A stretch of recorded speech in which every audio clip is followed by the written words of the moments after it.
What about Pierre? Hello, friends. As you can see, I look very edgy today. That's because I'm auditioning to be in Great Comet right now. This is my audition video. Dave Molloy, listen up. Anyway, I was on the internet the other day, like you do, and I came across this article on AmericanTheater.org, which was real good and actually struck home for me in a way that I didn't anticipate. So, in it, they were talking about the song Dust and Ashes, which was added for the Broadway production. It wasn't in the original production. They added it basically so Josh Groban could be amazing. And in it, they were talking about how it changed the arc of the character Pierre, because basically he's searching for meaning the whole time, and his mental situation gets progressively worse and worse until the very end, when it gets better, because he talks to Natasha, and I don't know how explicit it's supposed to be in the play, of the exact reason why he gets better, but in the novel, it's basically because they end up marrying each other in the end, and that's their happy ending. I don't know if that's the exact point of the play. I think I see. Why do I keep saying play? It's a musical. People who say play when they're talking about a musical are like people who call rehearsal practice. Anyway, mini rant. I think in the musical it might be maybe a little more towards he sees like the petty, like sort of everything petty in the world, and that like smile just, I don't know, puts everything in perspective for him. Anyway, his arc is sort of down and then up, and the song Dust and Ashes changes that, because he like gets better in the song Dust and Ashes, basically because he's been on this depressive spiral downwards, and then after shooting Dolokhov, he's real down about it, and then at the end of the song, he's like, no, I want to wake up. I'm ready to not be depressed anymore. I'm ready to not. I don't want to do this. I don't want to live the life that I'm living right now. And then he goes right back to it, and that's kind of what the article is about. That he just goes back to it, and it didn't matter that he got better. And usually, I think if you just added a song that had an arc changing little bump in the road like that, it wouldn't work, because it wouldn't make sense plot wise. That would be a weird diversion. But I think uniquely in this case, because of the nature of his sort of journey throughout the plot of the story, it does make sense because it's a non-linear path, and that's what they were praising it for, being a non-linear path through depression. And what they took for granted, which I haven't even really touched on, what they took for granted is something that blew my mind, is that they just took for granted that he had a mental illness. And when they said that, I was like, oh, it didn't even register for me for whatever reason. But now that you said that, that makes a lot of sense, right? Like, and I started to think that, oh, actually, it might be a lot more than that. They kind of narrowed it down to just depression, but I think he might actually, this is a musical theory, I think he might actually have bipolar type 2. And that is 100% me projecting, because that's what I have, but that doesn't mean I'm wrong. So, here's my evidence, here's my thought process. So, first, I want to sort of define what bipolar is, because there's a lot of misunderstanding about it. And it would just be good to clear things up and to clarify why I think this, and I think it'll make a lot more sense. So bipolar, basically, there are two main types, 1 and 2, and the difference between them is just that one is more manic than depressive, and one is more depressive than manic. Pierre would be type 2 because he's more depressive than manic. Now, defining those two terms, depressive and manic do not mean sad and happy.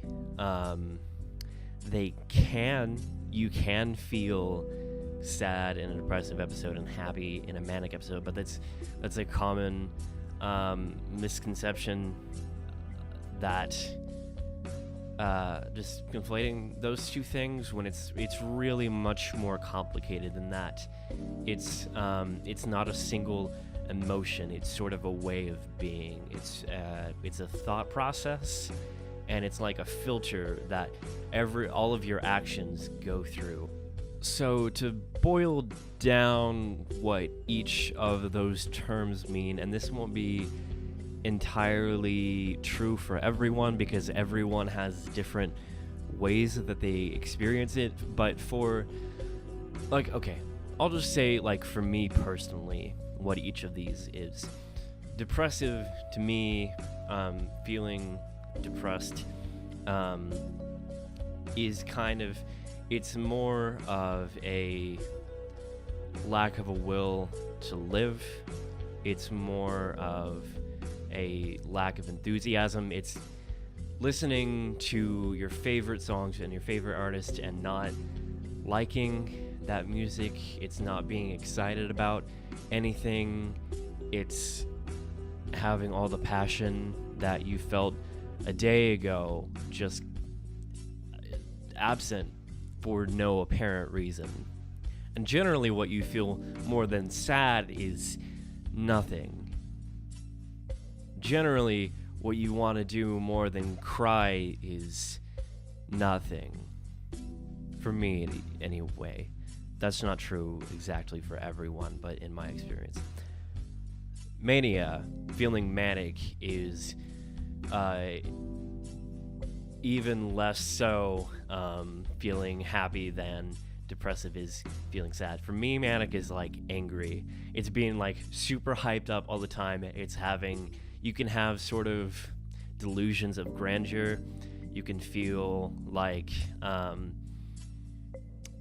very up about yourself. A part of depressive is being like having lower self-worth, and manic is the opposite of that. It's basically feeling like you can take on the world and nothing can stop you, and that can be very helpful sometimes, and it can also actually impede you living like a normal human being, because you kind of feel you a little bit detach from reality, and basically everything is kind of heightened and you tend to feel more inspired.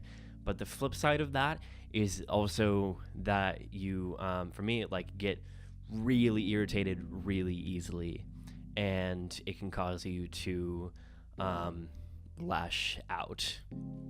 It causes you to do sometimes dumb things. It can cause you to some people will have problems with excessive spending, or excessive sexual activity, or like gambling, things that can be deleterious to your personal health. And all of that, you're kind of like a freight train that nothing can stop, whereas depressive is like the opposite of that. And the reason that I spent all that time explaining the symptoms sort of to you is because I think Pierre definitely represents all of that over the course of the show, and you get to see that over the course of the show. So obviously, we started, and he's searching for meaning, and he's just lost. This is what really gets me. It's dawned on me suddenly, and for no obvious reason, because that's the thing, there doesn't have to be a trigger for it. There definitely can be times when there is an inciting event, but a lot of times it can just be because like literally there's no reason. There's no reason that it happened. You're just, I feel nothing today. I don't have any motivation to do anything, and I'm completely lost. For no obvious reason. That really gets me. That I can't go on living as I am. Obviously, like, and there can be a sense of like wanting to escape.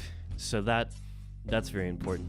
And then the song Pierre kind of continues like that. And there's definitely a sense of, especially the longer that your sort of episode goes on, the more you get the feeling like, oh my God, is this ever going to end? I want to do something, but you're still stuck in it. I should also take just a quick second and define like episodes, because episodes can mean basically, it's sort of a matter of days. Usually manic episodes are like 4-ish days to be considered like an actual episode. You can feel manic and it not be that long, but it's just not considered an episode. And then depressive is usually like a week, I think, of feeling that way. And then those are like the starting points. If it's been a while since I actually like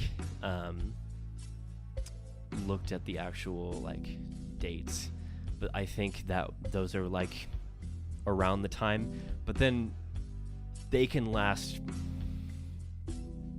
for an indefinite amount of time. They can last weeks, they can last months, they can last years, and we have no idea how long Pierre's been feeling like this at the beginning of the show. So there's definitely a sense that you get like, oh my God, is this ever going to end? Like, is this life for me now? I think he definitely feels like that. Then another thing is that people who have just mental illnesses in general tend to self-medicate, and one of the hugest ways that they tend to self-medicate is alcohol. And we know that's like one of his character traits. Yeah, I drink. I read and drink and drink and read and read. Yeah. He does a lot of drinking, because especially back then when they're not exactly knocking out of the park with rehabilitation and treating mental illness in any way. I'm not an expert on what the diagnoses were back then, if there were any, but I'm pretty sure over the centuries and all the time that has passed between then, I'm pretty sure it's a little different, and it's probably not better than now. Probably worse. So, well, yeah, like, of course he drinks. Like, what else are you supposed to do? You can't take Seroquel. Looking over at my meds. I should also mention, major symptom of mania is anxiety. And so, yeah, even more than anything, you could think of bipolar as like depression and anxiety, because that's sort of the overarching thing. I can't believe I forgot that in in the description of manic. It's that, especially for me, because I feel super anxious all the time about everything, but during a manic episode, it's just fucking turned up to 11. So, depression and anxiety. And a lot of people get it misdiagnosed as both of those, when it can be bipolar, because it can be sort of those two things put together.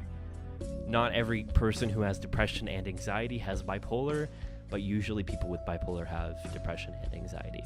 So, anyway, Pierre self-medicates with alcohol, because what are you gonna do? And then with the remember the part about doing stupid things, I would say getting really drunk, going out when your doctor has told you, hey, don't drink. You should probably like not go party with a bunch of young folks, because that's not good for you. Doing that, and then after getting super drunk, choosing to duel the man who is known for being an assassin. The dude who is known as being a crazy good shot. Deciding, hey, that guy, I'm gonna duel him, is probably like the definition of a not smart move. Probably a move that could endanger your life. And that's just textbook manic, because it kind of forces you into erratic behavior that doesn't necessarily make sense, but you're like, yeah,